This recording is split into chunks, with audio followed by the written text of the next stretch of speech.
Hi everybody, this is Judy at Judy in the Kitchen. Today we're talking about reducing salt intake, continuing on this subject that we've been on for a little while, and covering the importance of potassium in this video. Now, why potassium when we're talking about sodium? Potassium and sodium are both electrolytes that play very important roles in maintaining our fluid balance and our blood volume, and they work together. The body needs a lot more potassium, roughly 2,600 to 3,400 milligrams per day, than sodium. We only need roughly 500 milligrams per day. When I used to teach nutrition, I would just describe it simply this way. This is what we need: potassium up here, sodium down here. But instead, this is what we have: sodium up here, potassium down here. That is a problem, and it can lead to a lot of serious health issues along the way. If we keep the good balance where potassium's way up here, then we're in good shape. But when potassium's down here and sodium's way up here, that's an invitation for trouble. Potassium is found in abundance in fresh fruits and vegetables, but it's also found in legumes, whole grains, meats, and even some milk products.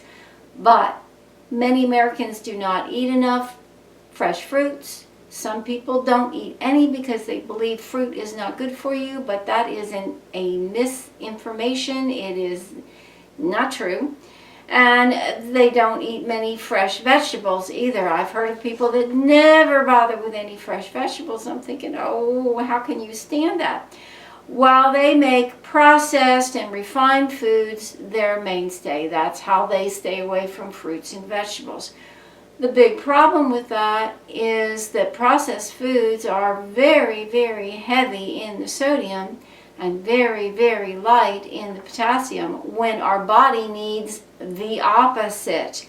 When we ingest a high dose of sodium and a low dose of potassium, it sets us up for a lot of the chronic health problems that plague modern society: hypertension, heart disease, stroke, increased risk of kidney disease and kidney stones, among other problems as well. Sound familiar?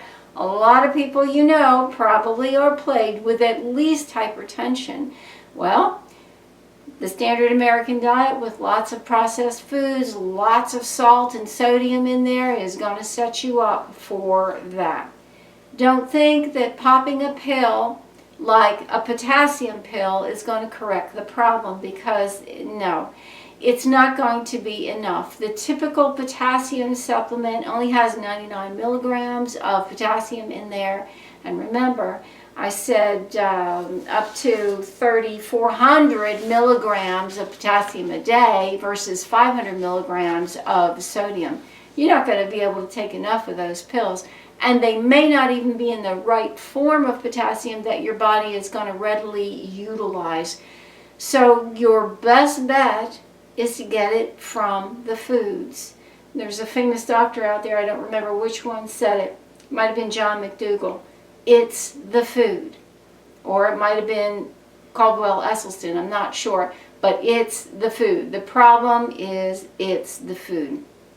The most effective way to balance out potassium and sodium, these very important electrolytes that work like brothers, is to include plenty of fresh fruits, vegetables, and unprocessed foods in your diet, while you minimize the intake of refined and processed foods, restaurant fare, and table salt.